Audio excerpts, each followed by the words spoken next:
khususnya sektor pangan.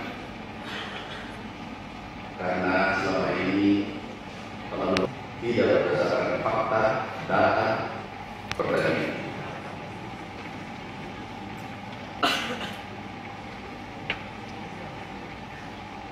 Yang pertama, coba inflasi.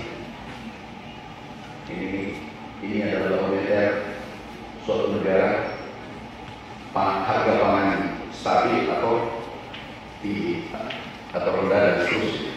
Bisa terima inflasinya 10,57%. Apalagi menekan sampai 90%. Kami menerima Kementerian Pertanian. Waktu itu Indonesia posisi nomor 3 dunia terjelek